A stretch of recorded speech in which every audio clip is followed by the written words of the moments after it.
¿Qué clase de país le da a un pájaro su propio pasaporte? Lo atiende gratis en un hospital gubernamental y le permite sentarse en la cabina del avión mientras tú facturas tu equipaje. La respuesta te dice más sobre Qatar que cualquier informe económico jamás podría. Qatar es un país donde los halcones son viajeros documentados. Bajo un programa aprobado por CITES, cada ave lleva un pasaporte con un número de identificación único vinculado a un anillo en su pata, lo que le permite cruzar fronteras internacionales como un individuo registrado.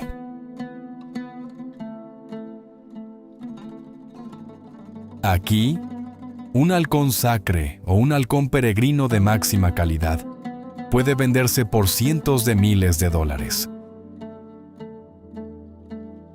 Vuelan en la cabina de las aerolíneas de Oriente Medio. Qatar Airways permite hasta 6 por vuelo, posados en los brazos de sus dueños, encapuchados y tranquilos, indiferentes a la altitud. La cetrería en Qatar se remonta a más de 5.000 años, hasta las tribus beduinas. Esa necesidad se convirtió en tradición, y la tradición se convirtió en identidad.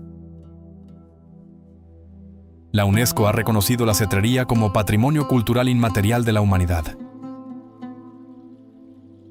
El halcón peregrino, el ave nacional de Qatar, alcanza velocidades de hasta 389 kilómetros por hora en picada, lo que lo convierte en el animal más rápido jamás registrado en la Tierra.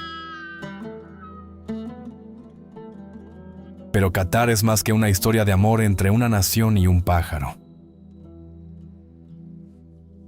Es un país que preservó una cultura de buceo de perlas de 5.000 años, bajo un horizonte de rascacielos de vidrio espejado. Construyó un mar interior rodeado por completo de desierto. Y diseñó una capital desde una península vacía en menos de 5 décadas. De la arena beduina al plano de una ciudad inteligente. Esto es Qatar. Y apenas acabamos de aterrizar.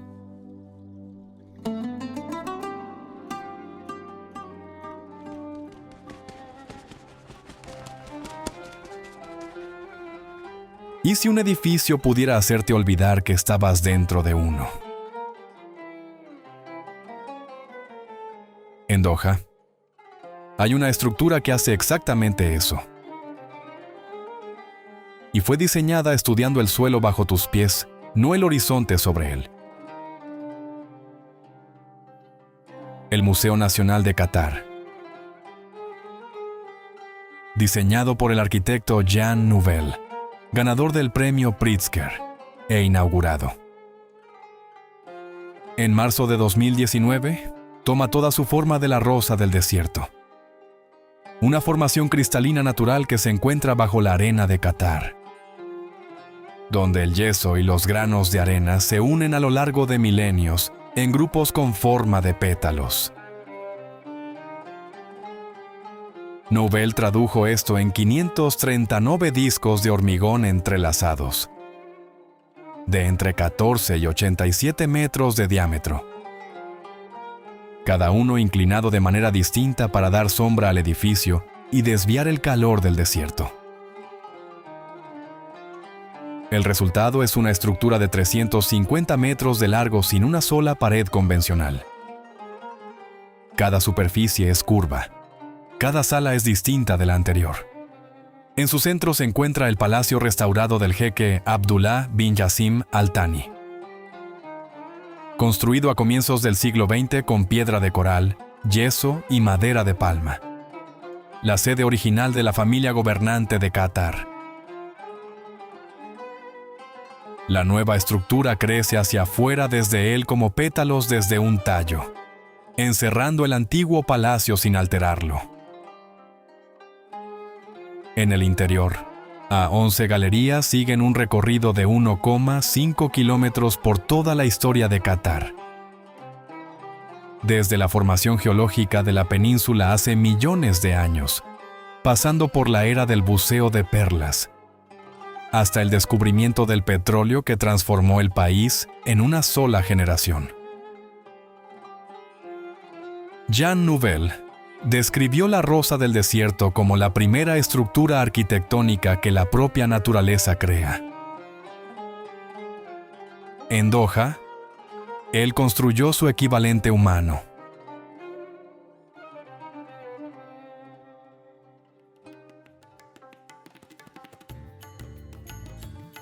Al otro lado del agua, frente a las torres de vidrio de Doha, se alza un edificio que se niega a competir con cualquiera de ellas. Sin curvas, sin espectáculo, sin superficies reflectantes. Solo piedra caliza, sombra y silencio, y en su interior, 1400 años de civilización islámica. El Museo de Arte Islámico se asienta sobre una península artificial que IMP exigió que se construyera específicamente para proteger la silueta del edificio frente al futuro desarrollo urbanístico a lo largo de la Corniche. Yeoming Pei tenía 91 años cuando aceptó el encargo, convencido de salir de su retiro. Y con 6 meses para recorrer el mundo islámico antes de trazar una sola línea. Su referencia no apareció en una gran mezquita, sino en la fuente de abluciones del siglo IX de Ibn Tulun, en el Cairo. Una geometría severa donde la sombra definía cada superficie, más de lo que cualquier ornamento podría hacerlo. El edificio resultante está revestido de piedra caliza color crema que cambia de tono a lo largo del día. En el interior, la colección abarca 1400 años y 3 continentes. Cerámicas, caligrafía, manuscritos, instrumentos científicos y textiles del siglo VII al XX. A cada objeto se le da el espacio suficiente para que la mirada repose en lugar de apresurarse. El museo no abruma, te pide que vayas más despacio. Afuera, el edificio se sitúa al borde del agua como si hubiera llegado por mar, solitario, contenido y completamente en paz con la distancia que mantiene de todo lo demás.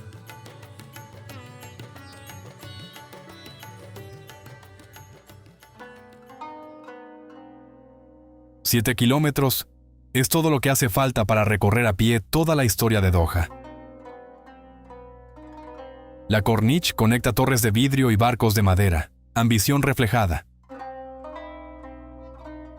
Y madera curtida por la sal, sin preguntar nunca cuál de las dos pertenece más.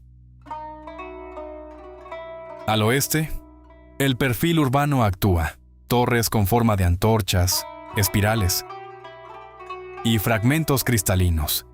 Cada una declaración arquitectónica de la ambición del siglo XXI. Al este, los daos tradicionales de madera se mecen en las aguas turquesas poco profundas, con sus cascos curvados en las mismas proporciones que usaban los pescadores cataríes hace un siglo. en el extremo sur de la Corniche. Una concha de ostra gigante se abre alrededor de una perla del tamaño de una roca. No es decoración, sino documentación. El buceo de perlas aquí se remonta al menos a hace 4.600 años. En 1907, el 48% de toda la población de Qatar, que era de 27.000 habitantes, trabajaba en esta industria. Los buceadores descendían 14 metros con una sola respiración contenida, con una pinza nasal como único equipo. Los subían de nuevo y los volvían a bajar bajo el calor de un verano del Golfo. A unas pocas calles del agua, Souq Waqif lleva la ciudad a un ritmo distinto. El nombre significa mercado en pie en árabe, heredado de los comerciantes que vendían sus mercancías de pie al borde del wadi para mantenerse por encima del agua de las inundaciones. Qatar puso en marcha una restauración completa del mercado en 2006. Muros de barro reconstruidos, vigas de madera traídas de distintos puntos de Asia y estrategias de enfriamiento tomadas de una arquitectura del desierto de siglos de antigüedad. Los pasadizos que surgieron llevan el aroma del cardamomo, el incienso y el azafrán junto a faroles de latón y rollos de tela. Dentro del Falcon Souk, escondido en el mercado, ya aves encapuchadas permanecen inmóviles en sus perchas, mientras los compradores hablan de linaje, velocidad e historial de entrenamiento en voz baja. Un hospital gubernamental cercano atiende a los halcones que llegan heridos o incapaces de volar. Algunas aves que llegan todavía no pueden volar. La mayoría se va para competir otra vez.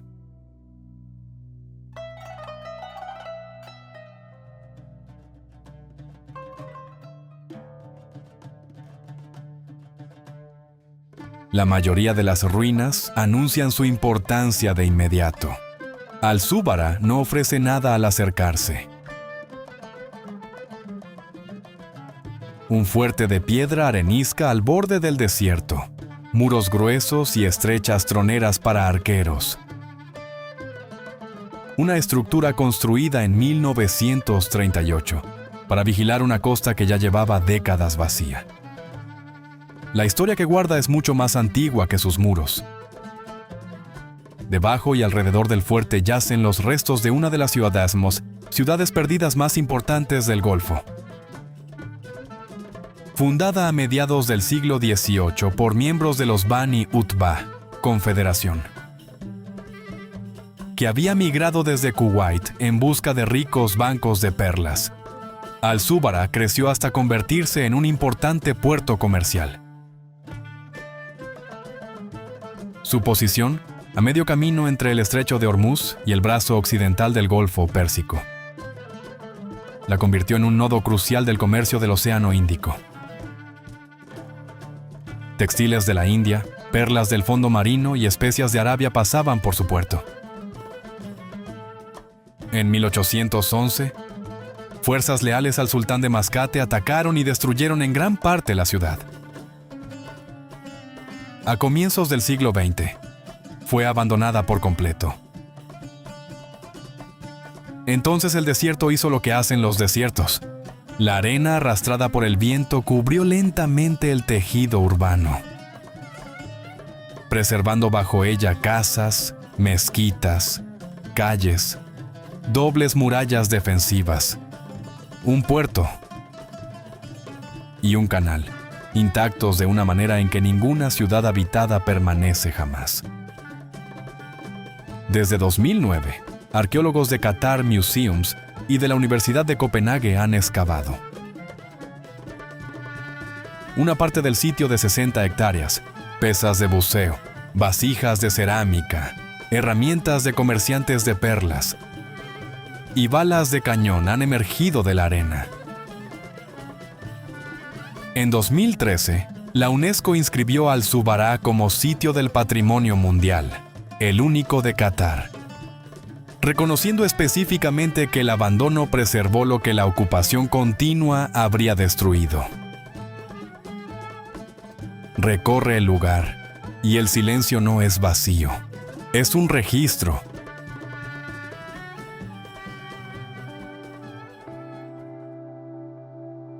En un país que expresa su ambición a través de la arquitectura, la Mezquita Nacional de Qatar toma la decisión deliberada de hablar en voz baja. Esa contención es en sí misma una declaración. Inaugurada en 2011 y construida sobre una colina al sur de la Corniche, la mezquita fue encargada por el jeque Jassim bin Mohammed Al Thani, fundador de Qatar, en memoria de su padre. Su fachada de piedra arenisca, sus 93 cúpulas y su patio de mármol en tonos terrosos no tienen exceso ornamental. La geometría hace el trabajo en su lugar. Cada forma repetida es un argumento estructural sobre la proporción. Cada sombra proyectada por un arco es una marca del tiempo más que una decoración. La mezquita puede acoger a más de 30.000 fieles en todo su recinto, con salas separadas para hombres y mujeres, 3 bibliotecas y espacios dedicados al estudio del Corán. En el interior, la luz entra a través de columnas arqueadas en ángulos que cambian a lo largo del día, suavizando las superficies y marcando el paso del tiempo de oración con el movimiento de las sombras sobre la piedra. No hay mosaicos decorativos compitiendo por la atención. El espacio está diseñado para aquietar al visitante, no para impresionarlo. Fuera del horario de oración, y la entrada está abierta a los no musulmanes. Una política que refleja la apertura cultural cada vez más deliberada de Qatar. Mientras recorre su recinto, el ruido de Doha se desvanece. El perfil urbano se reduce a una silueta. Lo que queda es el sonido de los pasos sobre el mármol pulido y la sensación de un lugar que se toma la quietud en serio.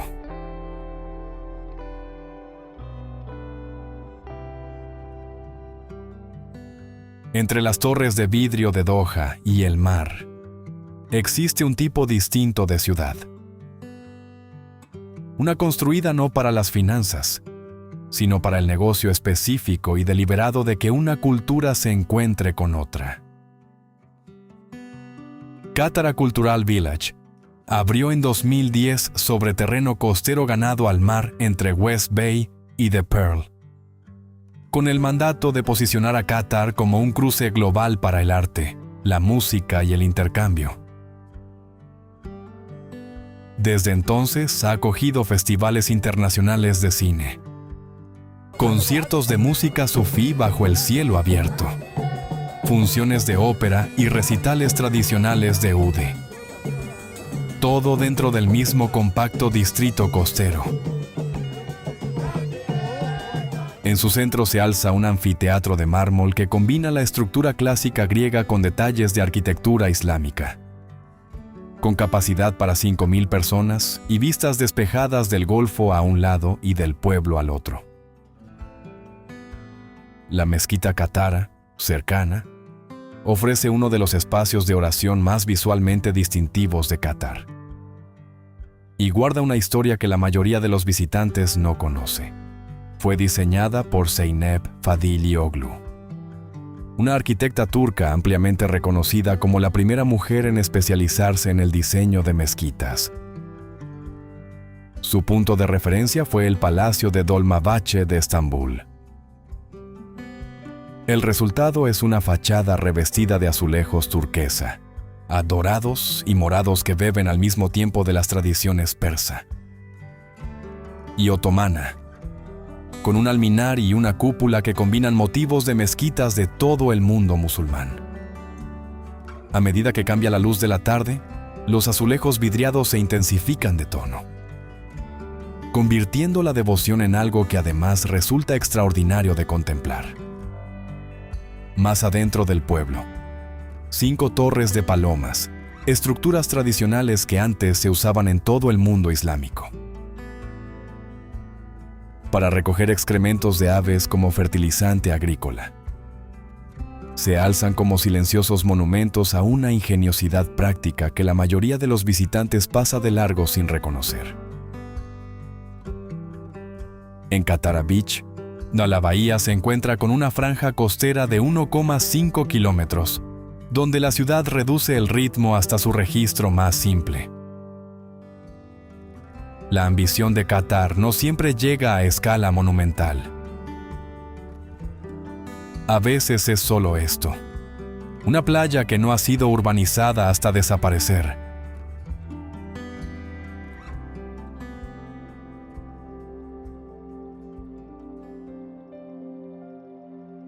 Las aguas sobre las que hoy se asienta The Pearl Qatar estuvieron alguna vez entre los bancos de buceo de perlas más productivos de Qatar.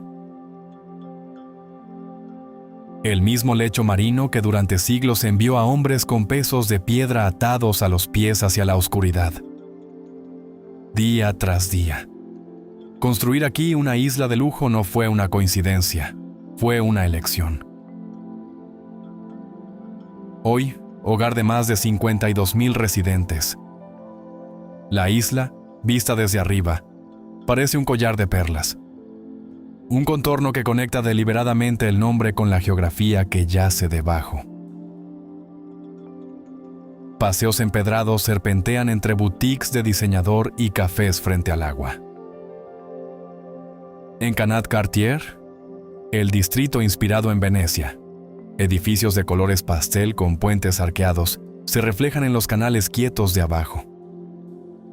Incluida una réplica del puente de Rialto, brillando suavemente mientras el sol se pone sobre el golfo. En una sola tarde aquí, uno pasa de una arquitectura inspirada en los beduinos a una estética de canales italianos sin perder la sensación de que ambas pertenecen a la misma historia. La de un país que ha absorbido toda influencia que encontró sin disolverse en ninguna de ellas. Esa es la esencia de Qatar: tradición y transformación sostenidas en un equilibrio deliberado, desierto y mar, intimidad y audacia. Siempre en movimiento entre lo que recuerda y aquello en lo que se está convirtiendo. En ningún otro lugar de la Tierra el mar hace esto, se adentra tanto. En el desierto que termina completamente rodeado por dunas de arena de 40 a 67 metros de altura.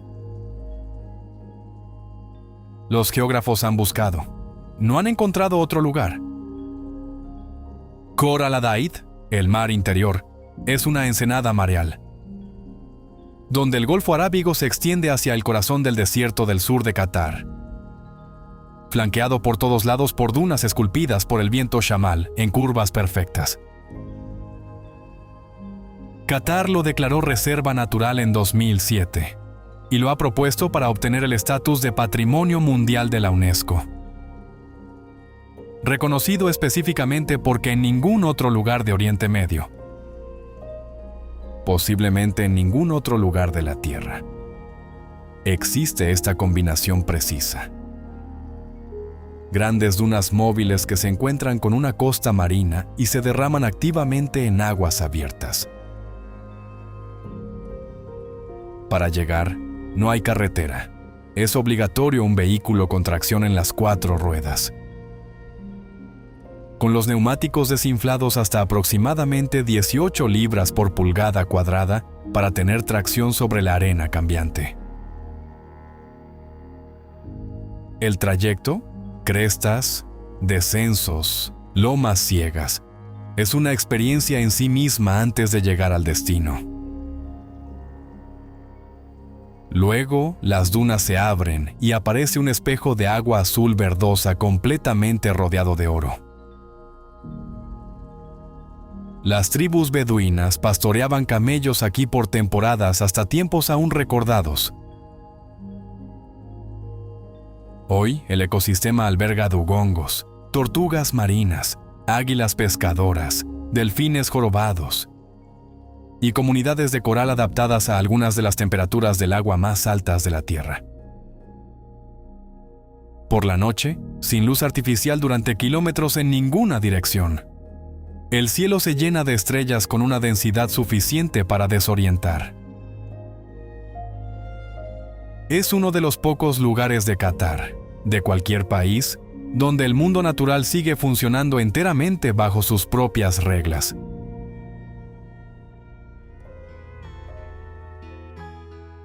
A 23 kilómetros al norte de Doha, en un terreno que era desierto abierto hace menos de 2 décadas, Lusail se ha materializado como uno de los experimentos urbanos más ambiciosos que están en marcha actualmente en la Tierra. Amplios bulevares conectan distritos alimentados por energía renovable. Paneles solares cubren las fachadas de las torres. Sistemas de reciclaje de agua funcionan bajo las calles. Una ciudad entera construida desde principios fundamentales, en menos tiempo del que la mayoría de las ciudades tarda en expandir un solo barrio. En su centro, el Estadio de Lusail, cuya fachada dorada está inspirada en el farol Fanar. Y en los cuencos decorativos de la artesanía árabe clásica, ha completado para la Copa Mundial de la FIFA 2022.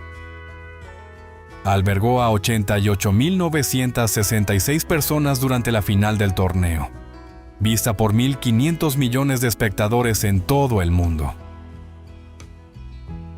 Después del torneo, su graderío superior fue desmontado y los asientos fueron donados a comunidades sin infraestructura deportiva. El estadio está siendo transformado en escuelas, clínicas, tiendas y espacio público, una estructura diseñada para perdurar más allá del evento para el que fue construida. Junto a Lusail, Education City abarca 12 kilómetros cuadrados de Al Rayyan. Universidades estadounidenses, británicas y francesas comparten una misma dirección, mientras sus centros de investigación trabajan en inteligencia artificial, medicina y agricultura sostenible. Un tranvía ligero conecta los edificios, con una frecuencia medida en minutos. Atravesándolo todo está Oxygen Park, 32 acres de espacio verde ajardinado trazado en el desierto. Equipo con sensores de calidad del aire y sistemas de enfriamiento automatizados que reducen la temperatura ambiente a lo largo de sus senderos. En un país que ha pasado décadas construyendo en vertical. Es un argumento silencioso de que los espacios más visionarios a veces solo te piden detenerte, respirar y considerar para qué sirve realmente el futuro.